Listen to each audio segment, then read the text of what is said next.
Coming up in this video, former professional cricketer Ben Scott gives some strength and conditioning home exercises.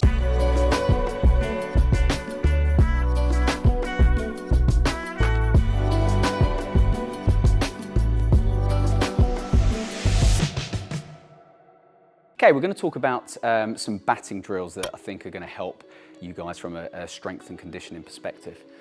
One of the biggest problems that we see with batters is actually falling over and not having access to the ball. All right, as a coaching point, we say access to the ball. Now, it's quite obvious. If we get into this position here where our feet is open and we can see the line of the ball, then we have access to the ball. But this is quite a common problem we see, is that the knee will pop itself in, okay, and then to compensate there, what we end up doing is over time we find that our foot starts to close off and we start to lean over in this position. Now the ball's coming from here, our weight is going there. All right, now that's quite a common problem, but where does it come from? All right, if we get into this position here and the knee starts to go, what part of the body is actually not holding that knee in position?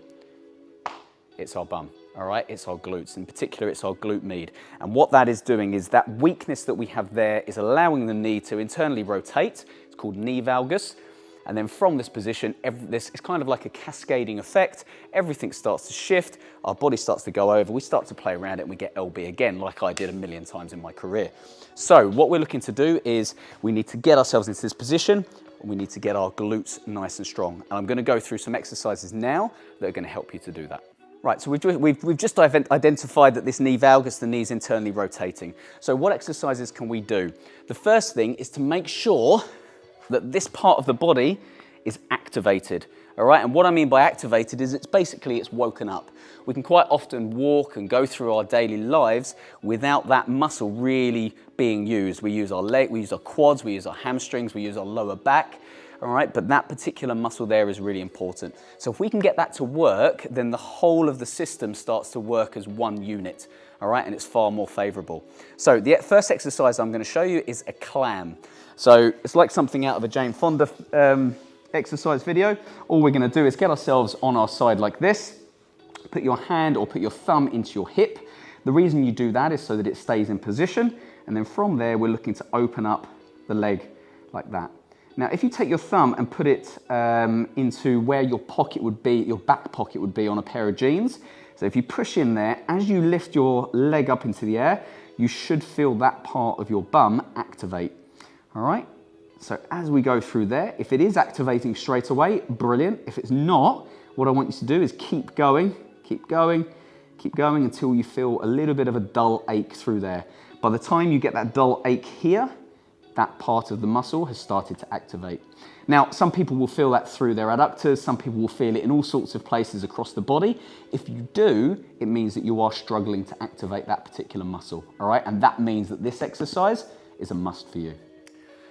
Okay, we've gone through an exercise that is going to activate this glute med, but what I want to talk about now is how we can actually strengthen the glute med, which is going to help us hold that position for slightly longer. So this is called a distraction drill, and I'm going to use a band that's going to effectively pull my body this way. So I'm going to pull myself into that bad position, into that bad posture. And the purpose of exercise is that we will adapt to the exercise, which will then correlate into when we're playing the shots and when we're actually out on the field. So what I'm going to do is I'm going to get into this lunge as if I'm batting. I'm going to use the band now to distract myself. So I'm going to try and pull it away, which obviously if I let that go, it's going to pull me into that bad position. But now I'm exercising whilst I'm fighting that position here. So this muscle here, this glute med that I keep talking about, has to work in conjunction with everything else whilst I'm in this lunge position. All right, so now if I go into these lunges here, I'm going to feel that is almost twice as hard now because I can feel that muscle is working as well as all of this. All right, if I now ditch the band and I get into that lunge here, I'm going to find that actually it's much easier to keep my knee in the right shape and have access to the ball. The next one I want to talk about is a bit of a general subject around posture, but this will particularly, I mean, it kind of crosses all disciplines within cricket, but particularly with batsmen. And I want to talk about upper body posture. Now, what happens, how does our posture degenerate? How do we get into bad posture? quite often, you know, we're on laptops, we're eating in these positions, we're just sitting in it's what's known as a kyphotic position, so our shoulders are rounded forwards. And I'm sure a lot of you guys can identify with this. So the shoulders sit forwards, and we're going to find it difficult to get ourselves into good shapes. So if I correlate that to batting, so we're in here, yes, our shoulders do roll forwards when we bat, generally speaking. But quite often when we make the shape that we need to make, we need to open up our chest, get our shoulders back so that we actually can either access the ball or get our head into a good position to hit. All right, so it is quite important that we give our body the opportunity to be able to do that. Now, certainly we see this later on in life as the world comes on us and gravity pulls us forwards, and we find that people kind of lose that shape and their shoulders hunch, and they find it quite difficult. So quite simply, what we need to do is we need to release the muscles at the front and we need to strengthen the muscles at the back. And hopefully that's going to start to bring that skeleton back into alignment, which is going to help us with our technique. It's going to allow us to get into these shapes, to hit the ball and also bowl and get into good shapes to actually be up and see the ball. Fundamentally, we want to be pulling to strengthen. So any kind of exercise you do, either in the gym or at home, any kind of pulling exercise that's working our back is going to be strengthening and activating through our back. And exercises that release our chest, so either a stretch against the wall here, that's going to just, I mean, that's quite a nice stretch anyway, but something along those lines, or just opening up the chest through here. And if we use those in conjunction, we're going to be releasing the chest, activating the back. Now, hopefully over time, that's going to bring us into good positions. There's 168 hours in a week. If you do this 3 times a week for 20 minutes, that's not going to make too much of a difference. This is the kind of thing that we need to be doing on a daily basis. So when you wake up in the morning, open up that chest, maybe grab a band or grab some weights or whatever you can to do some rowing and get your back to activate, and you'll notice that over a period of time, that will make a world of difference. Okay, I'm just going to go through a couple of exercises that are specifically designed for bowlers, or some areas with bowling that I feel need attention. Okay, the first one is going to be core stability and the ability to rotate. Now, it's fairly obvious that when we get into these bowling positions, we are rotating and we need to have some kind of stability and strength through our abs. Main reason being that we support our lower back. All right. Obviously, that can create power and it can make us bowl faster, which is great. But number one thing is that we stay on the park and we give ourselves the best opportunity to do that. So with regards to the rotation, I've got a band here, or you can use a stick. And this is a really simple exercise, certainly as a warm-up. Pop the band behind your head to just give yourself a bit of a stable base there. Get your feet shoulder width apart, and then all we're going to look to do is rotate through here. All right, so I am bending over ever so slightly. Now, hopefully you should feel a bit of a stretch through this glute here as you get into that position. All right, this is kind of like a double bubble exercise where we're getting a stretch through the glute, but we're also getting that rotation through the lumbar spine, okay? Now, every time I make this movement, my abs have got to contract to hold me into position, so that I'm in a good position there. So if I turn side on, so that you can see, my lower back is nice and straight, and this is quite a useful warm-up. Okay, so obviously being a bowler, we need to be strong throughout the whole body. All right, but one of the most important parts of the body that I feel is going to be your hamstrings and your ankles. All right, but I want to talk about hamstrings in particular now. When we land, what we're actually doing to pull our body forward and generate that power is we are trying to use that ground, it's called ground reaction, but we're trying to use the ground to pull ourselves through. Now, if you guys at home want to try this, if you actually put your foot into the ground and you try and drag that leg through, try and feel what part of your body is really, really tensing, okay? And it's going to be the hamstring. So as you can see, when we land and we try and pull our body through, I can feel that the hamstring is really, really dragging as I come over. All right, so what that does is it just highlights how important that strength through the hamstring is. Now, obviously, there's a lot of exercises that we can do that are going to help to create that strength through our hamstring. Certainly, dynamic exercises like actually bowling and running and things like that, because as you run, you drag yourself through. But if there's a nice simple exercise that we can do to strengthen our hamstrings, it would be a bridge. So I'm just going to quickly show you what a bridge looks like at the moment.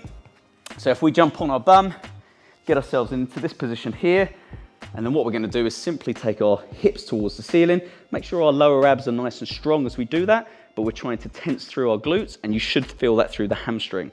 If you don't quite feel that through the hamstring just yet, then I want you to take your feet a little bit further out and then lift your hips up. I can guarantee you by the time you get to this stage, I mean, I'm shaking already now, your hamstrings are really, really kicking in, all right? So give that one a try, and yeah, hopefully that's gonna get those nice and strong for that drag through.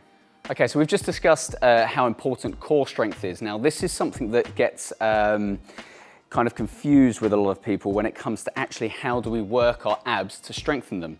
Now, a lot of people think that crunches and just sit-ups, those kind of exercises are the gold standard for strengthening our abs. Now, they are very good, but if you think about it, what we're doing when we're crunching or when we're doing those kind of sit-up exercises is we are crunching our body over, all right?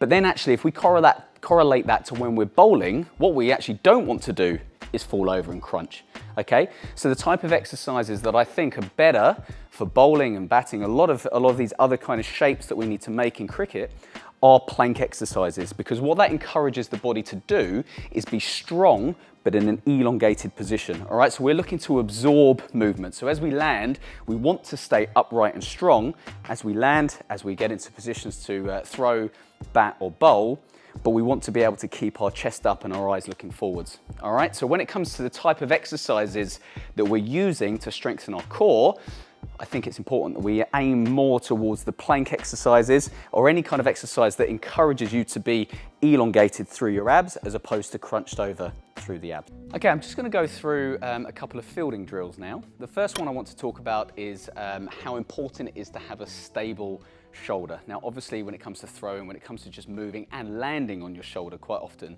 when you're in the field, it's really important that we have all of this, or this system certainly warmed up, but also strong enough to be able to throw and react to a ball. The first one is just simply moving the ball in the joint through various ranges. Okay, so here we're going to go forwards and backwards. The backwards one being probably the most important part of that movement. Okay, so now if you notice, I'm almost keeping my elbow in space, all right? So my elbow's not moving, as if I've got a pole that goes through my body. Here, my shoulder doesn't come up or down. What I'm looking to do is get the shoulder joint to roll through here. Now you may notice that actually it's my back, my scapula that's dragging down, that's getting me into that shape here. So you may be able to see in my t-shirt, if I pull it nice and tight, that the shoulder blade's actually tucking under as I do that. So that's forward and backwards. We can then do a very similar movement from here, keeping your elbow tucked in nice and tight. And again, we're just encouraging that shoulder to move through some ranges. Through there. If we get into a bent over position now, from here, just going to take the arm, retract the arm through there, pull it up, making sure that our lower back's nice and strong, our hamstrings and our glutes are holding us in this position without causing any sort of pressure through our lower back, and we're retracting the arm there. And again, the shoulder blade's doing a lot of work in rotating at the back to facilitate where the shoulder moves. Okay, as a fielder, we need to be quite dynamic and also reactive to the ball, all right? So what I want to talk about now is the type of position we get into to accelerate towards the ball. So this will make sense in a second. So let's say we're fielding at gully or in the covers or wherever we are, and we're walking in. All right, we're walking in, but at the moment that the batsman's about to make a shape, we anticipate. All right, so if we feel that the ball's coming towards us, more often than not, we'll stop dead into this position. So we've still got that inertia, we've still got that movement coming forwards, but now we drop onto our toes, and where do we go from here? Okay, what kind of shapes do we want to make? Quite often, it's one way or the other. All right, so when we drop into here, which leg do we actually want to move next? Quite often we see people, they drop, and then if the ball goes that way, their first movement is with this outside leg. Now what that does is it actually opens up the stance and it slows us down. It's very difficult to have power from there because the next movement is quite difficult to make. There's no drive into that next movement. All right, so this drill that I want to give you is about which leg we use and how we can use the rotation of our body to actually accelerate into that direction. So what I'm going to get you to do is some foot slams. So with this exercise, what we're going to do, and it will make sense in a second, as we land here, you're going to slam the opposite foot into the ground, like that. Now, hopefully you can see where I'm going with this. As I land, I turn over, and from this position here, there's a pillar there, but then I can actually accelerate to run forwards. All right, you'll see this in a lot of tennis players. Bang, they turn over to hit. With cricket, it's the same, okay? We need to accelerate into that movement. So as we land, this leg comes over, and then we drive forward. So what is the drill? The drill is simply, we're gonna land, slam. Come back to the beginning, land, slam. Back to the beginning, land, and slam. Okay, and we'll do a handful that side, handful the other way. Now, if we do that, hopefully that will encourage that shape to become quite natural. So as we land, we chop the hip, and then we can run and accelerate. Obviously, there's slight nuances to that. If the ball actually is coming at you in this position here, you may need to just make a big movement to grab it. But in general cases, it's about moving, getting yourself into a good position to accelerate and run after the ball. Okay, so quite simply, being in the field, as a wicket keeper, I spent a lot of time on the floor. And as a fielder, you're going to spend a lot of time on the floor. So it's quite important that we are robust when it comes to our training and the way that we react to playing cricket. So one of the things we can do is start getting used to getting up off the floor, getting down, moving around, and those kind of things. If we're trying to think that we can avoid that, then we're playing the wrong sport. All right, so there's a couple of drills that we can do. Maybe try, if you're doing some fielding drills, start from the floor. So let's say someone's about to hit the ball out to you. Maybe we start just sitting down simply like this. All right, so you've got your coach who's about to hit the ball to you, and then from this position, it's about getting up and moving. All right, we can then make it even harder. We can do it from lying on our back. So all of a sudden, there's a lot of movement that needs to take place before we're up and we're moving towards the ball. As you can see, what that does is it gets the heart going, but also it just gets us used to where we're going to put our hands and also those kind of little micro movements that we need to make to get ourselves into good positions.